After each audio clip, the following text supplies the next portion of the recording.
Lero bagamba nti nze lero sizze kwebaza. Akaseera kange ak'okwebaza kajja era kwolonja kujja nsibya oluyina nga neetisembuliddemu. Naye olwaleero ensonga endeese endala. Naye munzikirize tugimalirize akaseera ako nja bbalaali kanzije. Basebo ne banyabo.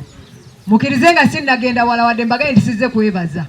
Naye n'atambula ntyo olukwakwayo nga seebazizzaako wadde Mukama kanfukamire wansi. Abagalwa nasiima akalulu kange. Nasiima akajjajja mwami mwebale kulonda president wange. Mwebale kulonda bannange bano bonna. Basebadduka n'abalala. Mwebale kulonda bakansala abaffe. Mwebale kulonda mwannyinaze Kakande. Ndibaweera ki? Basebo ne bannyabo nasiima era mwantika bbanja neyanziza. Sisobola kwebaka. Omulimu gwange gwakola kubaweereza. Mwe muba temunnakaaba nze nsooka okusinda siwe waawo. Nyabo maama omugenyi omukulu. Twala omukisa guno ne ttiimu yo gy'ozze nayo kubeebaza. Mwebale kujja. Olukiiko luno lwade lwakubeera Masaka ku Gofuleni. Naye omukyalo ono nsaba mukubire engalo ez'amaanyi kubanga bwe twamusabye ajje ku ground mu bifo byonna ne tumusaba ajje Makonzi nakkiriza okuyita mu bibira ajje wano yeerabireko kubanga mwe mwenna temwalisobodde kugenda wa Masaka. Era nkutegeeza nti abantu bano babadde bangi nnyo ate baakuumye obudde zagenze okubeera ssaawa 7 nga bano wonna wajjudde. Naye ssaawa z'akawungeezi ze ssaawa z'okuvuba. Abantu baba bamaze okugenda mu nnyanja okutandika okuvuba kyovolanga abantu batono bwe bati siwe waawo. N'olwekyo mukwano twetonda oba oli awo badde osuubira abantu bangi nnyo okusingako wano naye abantu essaawa zino baba bagenze kuvuba. Ebigambo ebisinga Chairman Kakande abyogedde naye mu maaso g'okkiriza neebaze RDC ono wadde nga abantu bangi banenya ne banenya eri atuukiridde abaagalwa teri yatuukiridde. Naye njagala mu maaso go wano okutegeeza nti ffe nga Masaka tubadde n'ekizibu ky'aba security era ebigambo ebyogeddwa ku Ssaalongo Kimera ebigambo byonna bituufu n'ebimu birekeddwayo olw'obudde. Naye ekintu ekyamuleeta amampaati olunaku lumu nkyalina amaloboozi ago nagatereka ku simu yange ndooza ngenda ganoonya. Omuntu omu yakawaŋŋamula nze nkuze kutuuka wano siwulirangako omuntu gwe bayita Katonda. Omuntu omu ku mukutu nnimbye oli yagamba ku mukutu n'agamba nti Kimera Ssaalongo ye Katonda w'ebukakkata. Nze nali mmanyi ajja kufa kubanga siwulirangako omuntu yeeyita Katonda n'asigala nga mulamu mu byafaayo by'ensi yonna. It was so kwegamba kyali kimenya omutima nnyo. Omusajja oyo ayina amalala okutuuka ku leve yeeyita Katonda. Lwaki? Kubanga bw'agamba nti oyo afe afa. Nimbi abaagalo. Bw'agamba nti oyo afe bafumba ekiboozi kyonna ne bakuteekako omusango gwonna wakiri ne bakutira mu mob justice. Oyo omusajja owa Piki gwe bagambye baali bamupangira mob justice. Ne bamuteekako okuba nti mubbi wa Piki bakube enduulu bamuyige n'amafumu abatuuze bakuŋŋaane bato omutuuze waabwe nga balowooza batta mubbi. Naye ng'omusajja Piki ye ne kadi ya Piki ogirabyeko. Kakati oyo ye Kimera. Omukyala gwe boogeddeko wano gwe bayita Night. Kankusiigireko ekifaananyi katono ku musango gwa Night. Night alina omwami we nga muzibe nga balina abaana baabwe. Omwami bwe yalwala ffenna tuli bazadde abalina abaana abalenzi. Bazadde b'omusajja olw'okuba nti omukyalo ono ye yalina okufuluma ng'agenda akole anoonye ebinaaweerera abaana ne kye banaalya. Ne basaba Night abawe omwana waabwe omutabani waabwe bamujjanjabe babeere naye. Maama we nga bw'omanyi bamaama naga nti omwana wange mumpe kuba omuleka mu nnyumba nga talaba ate nga naawe tolina kyakkola kubanga olina okukolerera abaana. Omusajja n'addayo ewaabwe ku muliraano awo mu constituency eyaabwe Yamukungu Ennyendo. Omusajja bwe yagenda ne bakwata ente 6 ne baziwa Night zirabirira abaana. Night aggyemu amata bw'agenda n'akola byakoze agatteko akasente kano alabirira abaana ng'ekyalo kyonna kizimanyi ng'ente z'enjogerako zikamwa nga be bagula ekyalo we kigula amata. Kimera yakeera ku makya n'agamba Night nti nguze ente. Night n'amugamba nti ente sizitunda n'okubasiza ng'ente z'abaana Kimera kye yakola ng'asindika mulaalo we ng'amugamba nti genda ewa night kubanga ente za night ebbiri oba zaali bbiri bayagamba zaali bbiri zaali zizadde nga night ng'omukazi tamanyi kama ng'ate ennyana zino zigenda kulwala amakebe zife n'agenda asaba obuyambi omulaalo najja amukamire ku nte zino.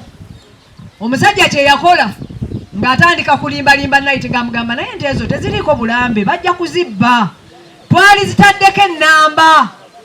Night teyagambako omusajja nti teekako ennamba naye omusajja yakeera ku makya ng'ateesezza ne Kimera n'addira ennamba y'ente za Kimera n'agiteeka ku nte za night.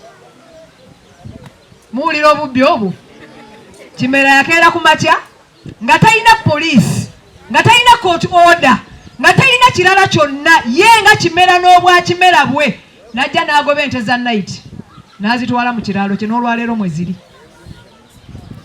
N'atakoma okwo n'agula ku night emisango ng'akozesa omulamuzi eyaliwo ebiseera ebyo ng'akozesa abapoliisi abaaliwo ebiseera ebyo ng'akozesa RDC eyaliwo ebiseera ebyo ne bakwata night ne bamuteeka munda okumusumulula ne bagamba night nti kola endagaano nti wabba ente era weetonda. Night n'agaana n'olwaleero bakyalondoola buli gwe bamanyi gwe ne bw'oba obanja night ebinyeebwa bya 1000 bakuteekamu obukadde obutaano osibe night. Oyo ye Kimera. Eggombolola eno yonna gy'olaba yali NRM. Abaagalwa nnimba ambye mukwano buli woofiisi tetuyambye. Owaliwo omwana wo osiwe bukakkata bamuyita Kaayabula jase miya osi ku ggombolola oyo eno muganzi n'okusinga ky'oyinza okulowooza kubanga Kaayabula ye muntu yekka ayimiridde ku Kimera n'agaana okulya enguzi. Era ffe mu constituency eno tutegeka omukolo ogw'okuwa mwami Kaayabula ekirabo ensi yonna nkyanoonya kampani eziyinza okunnyambako waakiri tugulire Kaayabula emmotoka emujaana ezigwa mu muzira.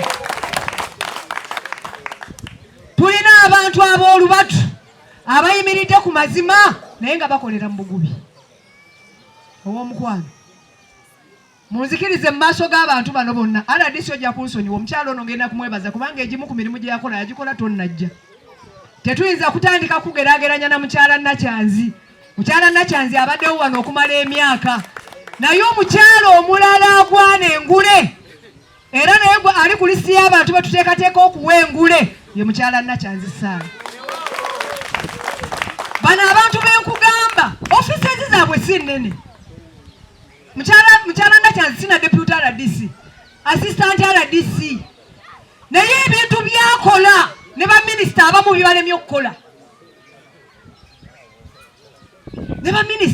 okukola n'olwekyo omwagalo sigenda kwogera bingi sigenda kutwala budde bunene naye njagala okusaba ffe tetukyalina kirala kya kubagamba buli kimu kyonna tukikoze.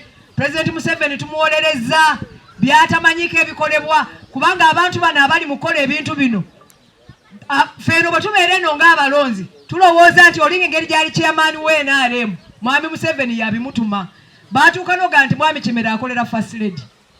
Ndimbye abaagalwa omukulu owulira bano tebaagadde kugamba.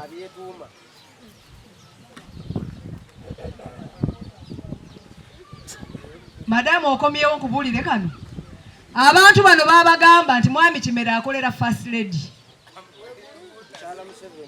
mukyala Museveni nti era ebitimba ebyenvuba embi bye batakwata bya first lady. Bajja ku nnyanja ne basangako envuba embi y'amaato 10 ne bakwatako 2 ag'abano abanaku ne balekako 8 aga Kimera. Era ensonga lwaki go tebagakwata bagamba go ga mukulu. Kakati gwe babiri encha ati yabalimba mboga first lady gwakolera. Kakati gwe babiri encha nojja n'obagamba nti bannange president wange mumunjagalire mwana jjajja mwami abawagizi ba jjajja mwami akalulu bannange. Kakati bwe kityo bwe kiri njagala kusaba mukwano ebiri e Masaka si birungi. Ebiri e Masaka tebiwoomya Nakabululu. Abantu bano ffe twasanga beekyawadda nga baagala kukola kavuyo ne tubagamba nti okola mob justice kimenya mateeka, tosobola kutwalira mateeka mu ngalo kubanga naawe ojja kuba musiru nnyo n'okusinga aliwa oli. Kakati tetukkiriza kusiriwala kubenkana, nabwekyo ffe twasalawo tugenda kuloopa okutuusa essuubi lye lituggwamu. Ne njagala kusaba neebalize President Museveni kubanga bwe twali mu State Lodge e Masaka ensonga zino zonna bwe twazoogera nkakasa y'ensonga lwaki muze olwaleero. Nabwekyo kyonsaba tukubire President waffe engalo ez'amaanyi. Munzikirize neebaze abantu bonna abazze wano olwaleero. Twadde tulowooza nti obudde bujja kumala naye nze maama kyenja okusaba otufunireyo olunaku ndowooza olulala.